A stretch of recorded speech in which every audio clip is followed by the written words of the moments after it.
Bienvenidos a la segunda sesión. Creo que ya estamos completos. Bueno,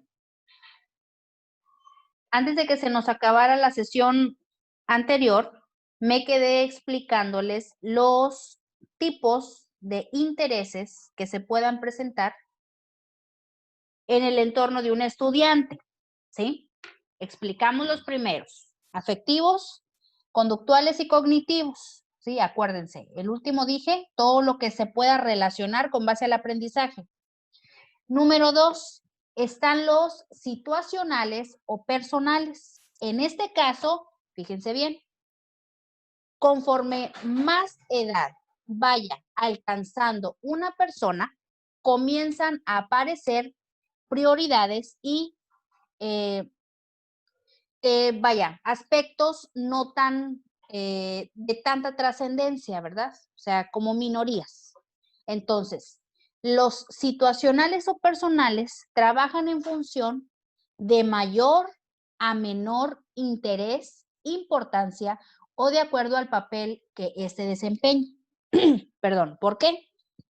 Porque comienzan a aparecer, como ya les dije, aquellas prioridades que tienen que resolverse más rápido que otras situaciones. Obviamente esto dependerá mucho de las características que estas situaciones tengan, ¿ok? Entonces, el estudiante comienza a decidir qué debe de resolverse primero y qué se puede resolver después, ¿sí? Entonces, esto se adquiere con base al grado de madurez que se va adquiriendo poco a poco, ¿sí? Tenemos después los emergentes o los consolidados que tienen un parecido con los situacionales. ¿Por qué? Porque estos funcionan con base al grado de urgencia, ¿sí? Entonces, estos se presentan en momentos en los que se tienen que tomar decisiones o se debe actuar en el momento, ¿verdad? O sea, inmediatamente en ipso facto. Entonces, estas obviamente son de mucho mayor prioridad que los situacionales, ¿sí? Entonces, esto es cuestión nada más de priorizar qué va primero, qué voy a hacer después y qué voy a hacer al final, ¿sí? Con base a mis intereses, a mi conveniencia y así reacomodar mis actividades y deberes, ¿ok? Y el número 3, están los sociales, ¿sí? ¿Por qué? Fíjate bien, porque esto se da en grupos determinados de personas, donde los estudiantes se van desarrollando e interactuando, ¿ok? Entonces, esto les brindará la posibilidad de intercambiar, de aprender y de convivir con quien le rodea. ¿Para qué? Para elaborar determinados fines o determinadas actividades, dependiendo la necesidad o la situación en la que se presente, ¿sí? O sea, si vamos a tener que trabajar de forma colectiva, por ejemplo, en el aula de clase, en equipo, bueno, aquí se desarrollan ciertos intereses sociales, porque ya no eres tú como persona individual, ¿sí? En el interés 1 y en el interés 2, sino es que dependes en cierta medida de lo que los que te rodean también les interese, o sea, qué fines, qué propósitos buscan, ¿verdad? Y juntos poder alcanzarlos. O sea, esto puede ser en pares o en un determinado grupo de personas, ¿verdad? Sin límite de participantes. A ver, ¿alguien más se me incorporó? ¿Quién fue ese que, o todos los presentes? Es que no recuerdo cuántos participantes eran en la anterior, parece que éramos 7 y ahora somos 8. ¿Alguien de los presentes que no me haya mostrado su identificación escolar o todos lo hicieron? A ver, vamos a dar un refresh. Nada más díganme sí o no. Ana, ¿me la mostraste? Sí, maestra. Gracias. Ariel, Yo aún no, porque el anterior Clase sí Sí, es estuve, cierto. pero no me la pidió. Quedaste pendiente, ¿verdad? Sí. Muy bien. Bueno, ¿la puedes mostrar, por favor, para que quede de evidencia? Ok, bueno. Aquí está. Creo que Said fue la que me lo mostró en la anterior. ¿Ya aprendiste tu cámara? Ahí voy. Sí. Ok, muy bien. Gracias. Ya quedaste identificado. Continuamos. Muy bien. Bueno, esta es la clasificación de los 3 tipos de intereses, ¿sí? De acuerdo al grado de importancia. Continuamos con actividad. Fíjate bien, considerando mis intereses, traigo 3 situaciones distintas, ¿sí? En donde ustedes van a poder platicarme con base a ciertas circunstancias y de acuerdo a la clasificación anterior, cuáles son algunos de sus intereses, los que nos quieran compartir. Bien, voy a nombrar. Deyanira, vamos a ver. Deyanira, vamos a empezar con los primeros, por favor. Tú como estudiante, ¿cuáles son tus intereses, sean afectivos, conductuales o cognitivos, que tienes actualmente como estudiante? Olvídate de actuar como persona individual, como hija, etcétera. No, no, no. Como estudiante. ¿Ok? ¿Cuáles podrían ser, de acuerdo a la clasificación anterior?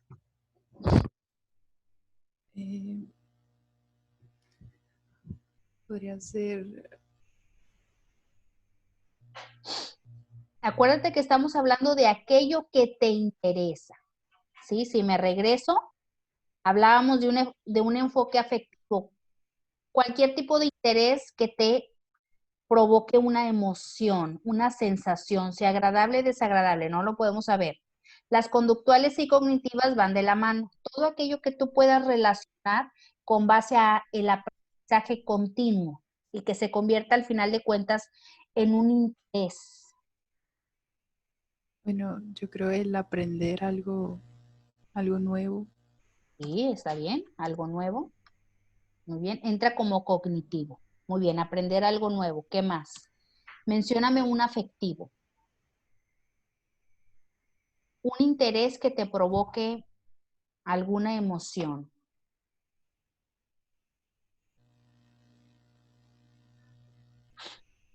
A ver, Sí, como estudiante. Por ejemplo, mira, si no se te ocurre algo, podría ser afectivo, obtener una buena calificación. Porque yo te puedo asegurar que si adquieres un 10, pues te vas a sentir satisfecha, a gusto contigo misma, conforme, etcétera. Pero más sin embargo, si yo te diera una calificación reprobatoria, pues vas a sentir algún tipo de disgusto, no sé, negativismo, etcétera, ¿verdad? O sea, inconformidad y demás. Entonces, puede ser eso, obtener sí. una buena nota, ¿ok? Y una conductual, o sea, que haya un cambio, que te ayude a obtener un cambio en cuanto a tu conducta, un interés. Sí, veo que al cumplir con todas mis tareas o así saco buenas calificaciones, pues seguir cumpliendo con ellas. Por ejemplo, seguir siendo constante, ¿verdad? ¿Por qué? Porque va a haber un cambio de conducta. Obviamente tú te vas a ir midiendo de acuerdo a tus propósitos o metas alcanzadas, ¿sí? Entonces, si tú ves buenos resultados, seguirás, ¿sí? Sobre la misma marcha, o sea, sobre el mismo camino. ¿Para qué? Para seguir obteniendo los mismos resultados o mejores, ¿ok? Entonces hay un cambio de conducta, ¿ok? Muy bien, gracias Deyanira, ya quedaste anotada. Vámonos con los segundos, los emergentes. Said, a ver Said, como estudiante, ¿cuáles son tus intereses personales y emergentes? Es decir, estamos hablando, acuérdate, de prioridades.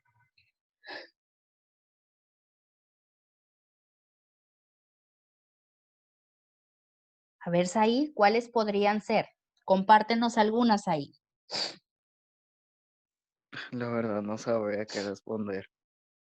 Son intereses, o sea, es aquello que te interesa llevar a cabo, realizar, tanto de forma personal o emergente, si así lo amerita, que sea urgente, o sea, de ya, hacerlo o realizarlo. ¿Cuáles son tus intereses? Mira, por ejemplo, personales. Terminar la carrera dentro de, ¿cuánto te falta? ¿Un año para terminar? No, no les falta más, ¿verdad? Les faltan 2 años o 1 año y medio. Son 9 cuatrimestres, van en el cuarto. Aproximadamente 1 año y medio, ¿no? Dentro de 1 año, vamos a ponerlo así redondeado. Terminar la carrera dentro de 1 año, eso es un interés. Hay un interés de por medio, ¿ok? Emergente, si así lo ameritara, supongamos que estás desempleado y tienes problemas económicos para pagar la escuela, para comprar, no sé, cubrir los gastos prioritarios en casa, etcétera. Entonces, un interés emergente que también te implica como estudiante es conseguir un empleo, ¿verdad? Lo más pronto posible. O sea, son ejemplos de intereses, ¿sí? O sea, estos tipos de intereses traen una finalidad en común, ¿sí? Entonces, con base a estos resultados, como lo mencionó la compañera de Yanira en su participación, serán los avances, los progresos que vas a demostrar, ¿verdad? Que vas a ir obteniendo poco a poco, ¿ok? Bueno, no aplicó la participación, ¿ok? Porque, pues, no comentaste nada. A ver, vamos a ver. Sonia. Sonia, te toca el último. Como estudiante, ¿cuáles son tus intereses sociales? Acuérdate que estos intereses vienen compartidos, Sonia, con segundas o terceras personas. ¿Cuáles podrían ser? Obviamente estos intereses deben de darte un beneficio, ¿verdad? A ver, Sonia, ¿cuáles se te ocurren? Pues sociales, mi interés social es, por ejemplo, con mis compañeros, tener buena comunicación para el día de mañana, si llegamos a tener un proyecto o algo, todo fluye y podamos salir adelante todo el equipo. Exactamente, así es, muy bien. Tener buena comunicación con los compañeros, perfecto, eso es un interés social. Muy bien, ¿qué más? Otro interés podría ser partícipe de actividades escolares o comunitarias, ¿sí? ¿Por qué? Porque aparte de sentir satisfacción al ser parte de un proyecto, conoces gente, socializas, entonces ha funcionado que se te pueden abrir algunas puertas, ¿verdad? O sea, algunas posibilidades de superación profesional y personal. O sea, pudiese pasar, yo he conocido y he tenido varios estudiantes así que son por mucho muy sociables y les gusta interactuar y no tienen miedo al que dirán y vaya, se relacionan y esto abre muchas puertas en el buen sentido, ¿verdad? Siempre en el buen sentido, hablando profesionalmente. ¿Ok? Entonces, podría ser otro ejemplo, ¿verdad, Sonia? ¿Se te ocurre otro o hasta ahí le dejamos para continuar? ¿Hasta ahí? Pues sí, ¿no? Ya dijo de las actividades escolares, comunitarias. Ok, Creo que bueno. es lo que se puede hacer dentro también. Ok, muy bien. Vamos a continuar. Fíjense bien, el siguiente esquema está muy completo. ¿Por qué? Porque habla de los factores partícipes, ¿sí? En esta teoría pedagógica. Fíjate bien. Primeramente, el aprendizaje se da a través de ciertas aptitudes que el estudiante debe de desarrollar, que debe de tener. Está por una parte lo intelectual, que le permite a través del proceso del pensamiento y ciertas funciones donde tiene que razonar, reflexionar, deducir, analizar, etcétera, poder adquirir el conocimiento. Por otra parte, están las aptitudes procedimentales y estos se derivan a través de los métodos, ¿sí? O sea, lo que prácticamente lo científico, ¿verdad? Lo que nos da la escuela. Entonces, aquí se toman de la mano, se apoyan con las habilidades, destrezas y talentos con los que se cuente como estudiante para poder sobresalir o poder resolver situaciones que se nos vayan presentando, hablando en el área educativa, ¿sí? Entonces, estas aptitudes me van a ayudar a aprender ¿a través de qué? A través de un factor muy importante que es la inteligencia. Todos tenemos cierto porcentaje de inteligencia, unos lo manifiestan con mayor grado, otros con menor grado, pero todos tenemos esa aptitud o esa posibilidad de poder aprender, de poder receptar, de poder, compartir aprendizajes. ¿Y esto cómo lo vamos a aprender? Dice la flecha roja que apunta hacia arriba, a través de la adquisición de los contenidos educativos. ¿Quién nos lo da? Obviamente la escuela, ¿sí? Entonces, es parte de la labor de todo aprendiz. Entonces, si no tenemos, fíjate bien, la voluntad, que es otro factor importante, de aprender, no, obviamente, si tenemos o mostramos una mala actitud, una actitud renuente, negativa, ante el aprendizaje que nos quiere brindar tal maestro, no vamos a aprender nada, no se van a cumplir los resultados, ¿sí? O sea, es importante, obviamente, la labor, la metodología o la técnica que utiliza el docente dentro del aula de clase, ¿sí? Pero ya lo hemos comentado, el maestro puede traer un muy buen enfoque, un muy buen método, paradigma, ¿sí? Pero a veces interviene la actitud negativa del estudiante al no querer aprender, al mostrarse renuente. ¿Por qué? Bueno, puede ser por diversas cosas, o sea, por falta de interés o está distraído por problemas familiares, económicos, probablemente tenga algún déficit de aprendizaje, etcétera. O sea, hay varios factores. No podemos deducir por completo que el alumno por cuenta propia no quiere aprender. Hay que averiguar siempre el por qué, ¿verdad?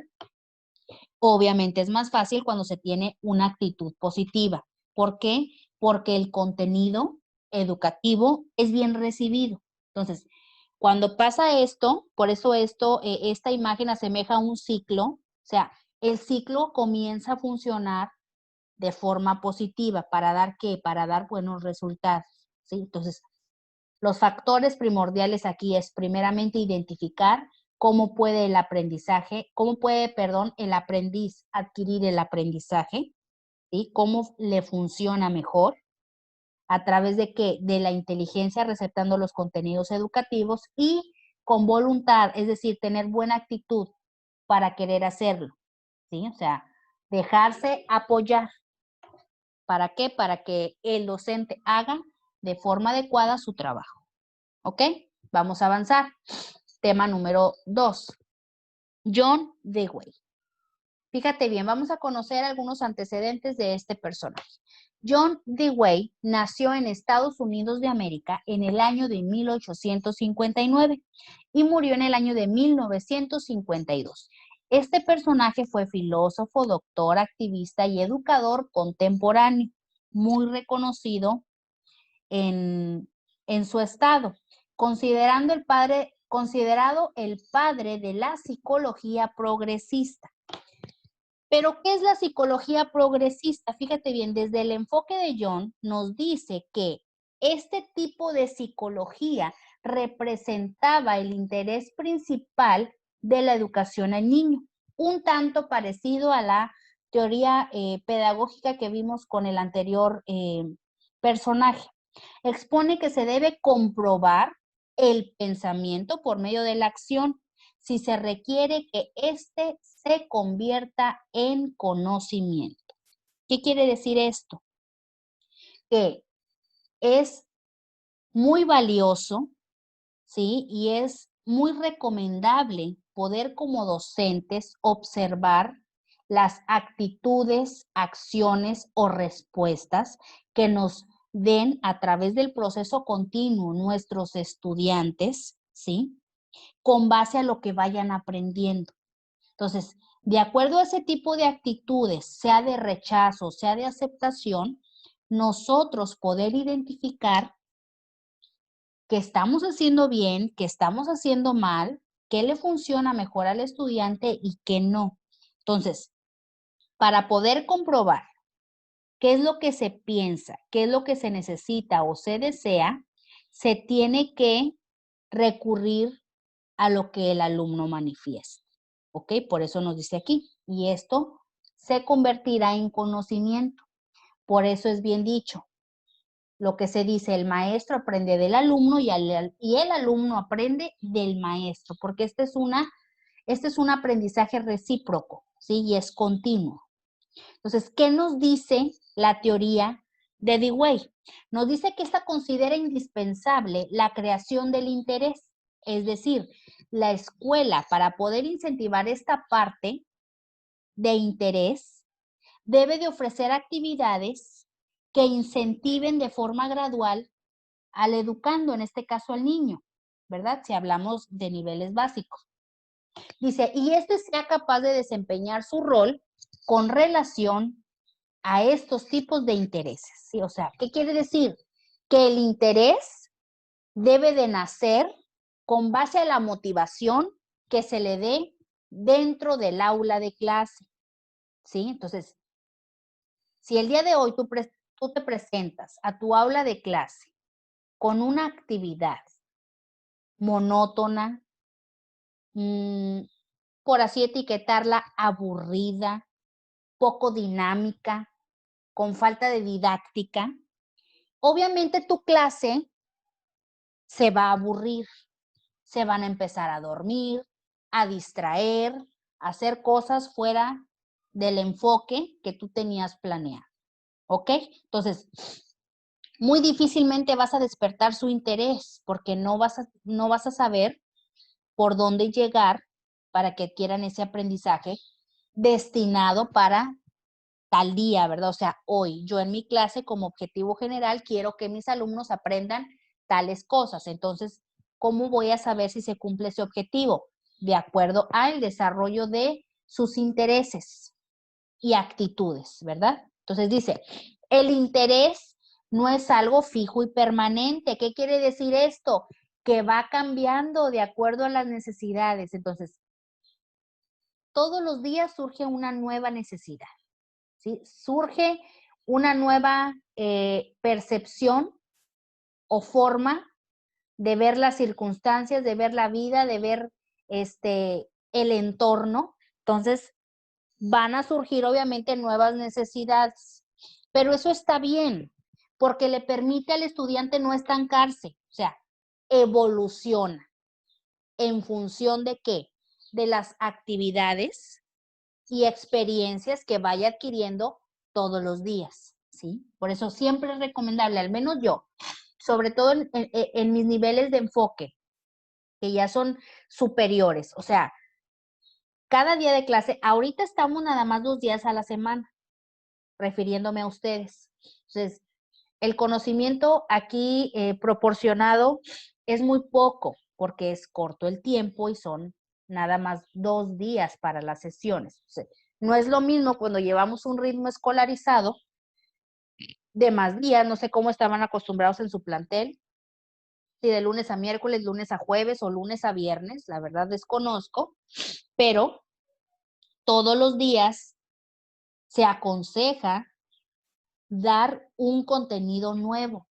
Pero ¿cómo voy a saber si mi alumno aprendió el contenido anterior? Bueno, en la nueva clase, yo al menos así lo hago porque los niveles a los que estoy enfocado, repito, son más exigentes. Entonces, ¿qué es lo que hago? Hago al inicio de la clase, obviamente hablando presencial porque hay más tiempo para desglosarse. Si aquí no lo he hecho con ustedes, pues una disculpa porque aquí estamos casi corriendo con el tiempo. Una retroalimentación general para saber cuánto se aprendió del tema anterior. Una lluvia de ideas, preguntas abiertas, un cuestionario, etcétera. Cada quien lo ve desde su enfoque, ¿verdad? Dependiendo también las necesidades del grupo. Entonces, pero por lo regular no estancarte, dependiendo también el nivel. Cuando los niños están apenas aprendiendo, por ejemplo, en primaria, primero o segundo grado de primaria, los temas sí suelen ser repetitivos, consecutivos, o sea, una y otra actividad en diferentes formas, manifestaciones, pero siguen orillándote al mismo tema. ¿Por qué? Porque de acuerdo a su edad y de acuerdo a su grado de aprendizaje, el alumno lo amerita, ¿sí? Pero va a llegar el punto en el que cierto grado ya no se necesita un tema nuevo todos los días y seguir avanzando con retroalimentaciones para poder retroceder un poco, pero al final de cuentas avanzar para que el alumno no se estanque. Ok, seguimos. Pensamiento educativo. Fíjense bien, la educación es una continua reestructuración de la experiencia que da sentido y capacidad para dirigir y organizar las vivencias futuras. ¿Sí? Se aprende dentro del enfoque de Dewey con base a las experiencias, ya lo mencionamos. Y tenemos diferentes situaciones. La número 1 dice, la escuela debe estar situada en la vida, ¿sí? No todo es contenido educativo de los libros, ¿verdad? De las distintas ciencias existentes, sino que también inculcarle, enseñarle y si es posible modificar, que aunque lo veo difícil, porque no podemos transformar o querer cambiar el pensamiento o la actitud de una persona por completo dentro de la escuela, porque esto es un proceso, ¿verdad? O sea, ese niño, adolescente, adulto, etcétera, ya trae un aprendizaje previo. Entonces, si a tiempo no se le corrigieron ciertos pensamientos, actitudes, ideas, etcétera, entre más pasen los años, más difícil será corregir ciertas situaciones. Pero sí podemos inculcar, ¿verdad? O sea, fomentar más que nada ciertos aprendizajes de la vida, como por ejemplo el aprender a convivir, los valores, respetar las normas, las leyes, deberes, responsabilidades, etcétera. Eso sí, lo podemos fomentar. Si quieres todos los días se puede, ¿verdad? Inclusive hay materias como por ejemplo formación cívica y ética, ¿verdad? Y demás, donde te ayudan a fomentar esta parte, ¿verdad? Para combinar la escuela con la vida. Número 2, la escuela debe girar en torno de los intereses de los niños, es lo que hemos estado mencionando. ¿Por qué? Porque así se considera que sea más funcional. O sea, a ti te interesa y te funciona de tal manera, es como lo voy a aplicar. Porque así, mira, como docente, no te la complicas, no te estresas queriendo entender, ¿verdad? O resolver una situación cuando a veces no se amerita resolver, donde era tan sencillo, pero nuestro criterio, nuestra forma de pensar a veces no nos deja ver más allá. ¿Por qué? Porque nos cerramos en cierto modelo o paradigma educativo, donde hoy en día podemos fusionar. Si los quieres todos y agarrar un poco de todo, ya lo vimos cuando desarrollamos los diferentes modelos educativos. Entonces, ¿para qué? Para que obviamente tu grupo clase te dé mejores resultados. Número 3, en la escuela se debe aprender haciendo. Entonces, el estudiante, se dice aquí, que únicamente aprenderá si lo lleva a cabo con retroalimentación. Por eso, después del tema, siempre es oportuna una actividad y si se puede y lo amerita la materia, el tema, etcétera, encargar una tarea. ¿Para qué? Para que haya retroalimentación. ¿Por qué? Porque hay estudiantes con diferentes estilos de aprendizaje, ya lo sabemos. Entonces, si nosotros únicamente nos dedicamos a una explicación, a, no sé, a un diagrama, a un dibujo en el pizarrón, un video y demás, o sea, no le va a bastar a todos los estudiantes. ¿Por qué? Porque para ellos, si por ejemplo ves el tema de matemáticas y el día de hoy toca ver con el grupo las fracciones, pues bien, tengo que, aparte de explicar mi tema y desarrollar el procedimiento de las fracciones, tengo que complementarlo con una actividad. Probablemente me lo indique en el libro de matemáticas, en el libro de actividades de matemáticas. Y si no, pues bien, yo ir preparada con base en mi planeación. Y si puedo, encargar tarea para ejemplificar y retroalimentar el tema de las fracciones. ¿Por qué? Porque para el día siguiente que me toque ver el tema de la suma de las fracciones, pues sea un complemento de la resolución de las fracciones básicas, ¿verdad? ¿Por qué? Porque ya es otro grado, ya es otro escalón que debo de complementar. Y al día siguiente probablemente tenga que ver las multiplicaciones de las fracciones. Entonces, bueno, mi alumno ya sabe resolver fracciones, ¿verdad? No sé, convertirlas a impropias, a mixtas, etcétera, o sea, lo básico, y ya sabe sumar, pues bueno, multiplicar con fracciones será más fácil. Número 4, el niño debe experimentar y descubrir el mundo de forma autónoma, ¿sí?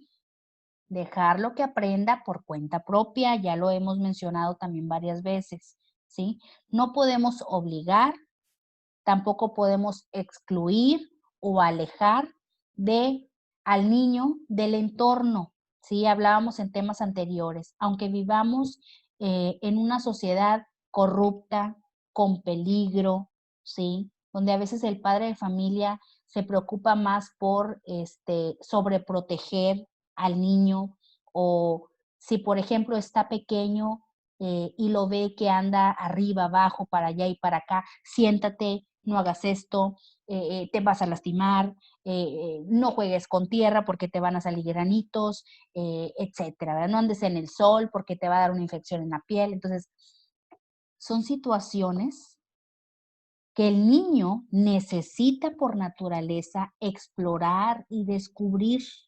¿Para qué? Para aprender, ¿sí? En diversas manifestaciones. Entonces, no los podemos excluir porque, pues bien, eso va a repercutir en su futuro. Claro, que sí podemos estar bajo su supervisión y al cuidado, porque yo no digo que, pues, ignoremos por completo, ¿verdad? Pero dejarlos que aprendan por sí solos. Y número 5, el aprendizaje se da a través de experiencias, tanto dentro como fuera del aula, ¿sí? Entonces, con este quinto aspecto llegamos al aprendizaje significativo, ¿sí? O sea, que no solamente el estudiante se quede con el aprendizaje dentro del aula de clase, sino que lo lleve afuera, en casa o en cualquier grupo social en el que se encuentre y pueda aplicarlo, ¿sí? Y pueda aprender. Que le encuentre más que nada un fin a lo que aprende en la escuela y que no solamente sea pues meramente por cumplir con un currículum y obtener al final de cuentas una calificación. No, sino cuál sería el provecho, ¿verdad? Bueno, anótense por favor ya en el chat, ya nos quedan 6 minutos para que termine la sesión. Vienen más participaciones. Muy bien, voy a nombrar. Son 3 preguntas, ¿ok? Vienen 2 frases y un planteamiento. A ver, vamos a ver, Martín. Te toca la primera, Martín. Es una frase de D-Way. Fíjate bien, dice, si enseñamos a los estudiantes de hoy como enseñamos ayer, les estamos robando el mañana. ¿Qué interpretas, Martín?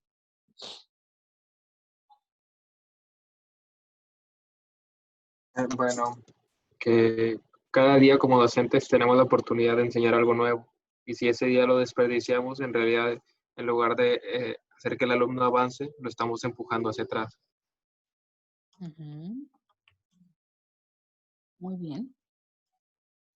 Y si retrocedemos, bueno, básicamente, ¿verdad? Estoy globalizando la idea que tú me diste. Y si retrocedemos, ¿cómo dijiste lo último? ¿Le quitamos la posibilidad de qué? ¿De avanzar o cómo lo mencionaste, perdón? Sí, lo empujamos hacia atrás, le quitamos la capacidad de avanzar. Le quitamos la capacidad de avanzar. Ok, es correcto. Recuerden que lo analizamos en un paradigma, ¿sí? O sea, puede ser el mismo contenido educativo, pero de la técnica o metodología aplicada dependerá si esa nueva generación no repite patrones de las anteriores generaciones. ¿Sí? Recuerden que en ese momento les dije, siempre habrá la forma y la posibilidad de enseñar el mismo contenido, pero de una forma diversa. ¿Ok? Gracias, Martín. Frase número 2.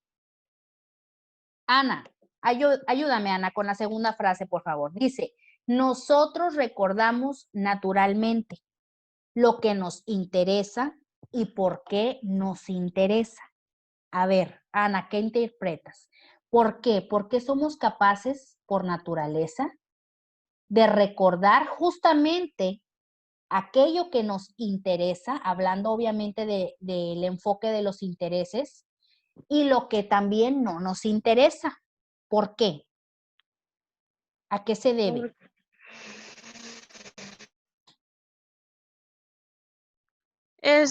Porque pues solo nos percatamos o agarramos lo que nos llama la atención. Por ejemplo, de acuerdo a las clases, uno toma el aprendizaje o se te queda más el aprendizaje cuando te dan como que que mejor te convenga, que mejor te agrade, ¿verdad? Los ejemplos y todo eso tiene que ver. Exactamente. Entonces, que mejor se ajuste a tus necesidades, porque eso es en cuanto a lo que te interesa. ¿Y por qué también recordar lo que no te interesa? ¿Qué tiene que ver aquí? O sea, ¿a qué se debe? A lo mejor porque el conocimiento que se te está brindando no te llama la atención. O sea, no lo captas porque pues no es como que, sí, eso me va lo voy a necesitar para tal. O sea, es como que sea en segundo plano, lo tomas como en segundo plano. Muy bien. Porque lo puedes necesitar poco, o sea, lo ves como que no tan prioritario, ¿verdad? Y tú decir, bueno, es que eso ya lo había visto, ya lo había comentado, o sea, siempre es lo mismo, etcétera, ¿verdad? Entonces, sí, como dices tú, es correcto. Se sitúa en segundo plano. ¿Ok? Muy bien. Gracias, Ana. Ya quedaste anotada. De nada, Última maestra. participación. Sí, gracias a ti. Voy a hacer un poco más pequeño esto. El último es un planteamiento. Viene con opción múltiple. ¿Ok? Vamos a ver. Jonathan. Jonathan, no te he nombrado, ¿verdad? Creo que no. Para participación. Así es. Jonathan, ¿me puedes ayudar en la última, por favor? Te leo el planteamiento. Fíjate, dice, estaremos de acuerdo en que a través de la educación, todos los educandos deben lograr sus aprendizajes básicos. O sea, estamos hablando de los estudiantes. Necesitamos reconocer en cada uno sus potencialidades y habilidades. Por lo tanto, un método pedagógico debe, inciso A, empezar abordando los conocimientos y aptitudes con que cuenta el niño. B, ser lúdico para responder a la naturaleza infantil y para hacerlo placentero. C, ser liberal para que el niño aprenda a clasificar su propia observación. D, construirse en forma experimental con base a las capacidades del niño. O E, estimular la interacción del estudiante con otros miembros del grupo. ¿Cuál crees que sea la respuesta y por qué? Bueno, desde mi punto de vista, considero que cada una tiene cierta razón. Sería más como, por decir, un conjunto de todas ellas, porque debemos, por decir, tomar el conocimiento y las aptitudes que tiene el niño para enfocar nuestro método. Hacerlo placentero para que no sea, por ejemplo, el niño no se aburra y tenga ganas de seguir aprendiendo. Sí. Que clasifique su propia observación, básicamente para que forme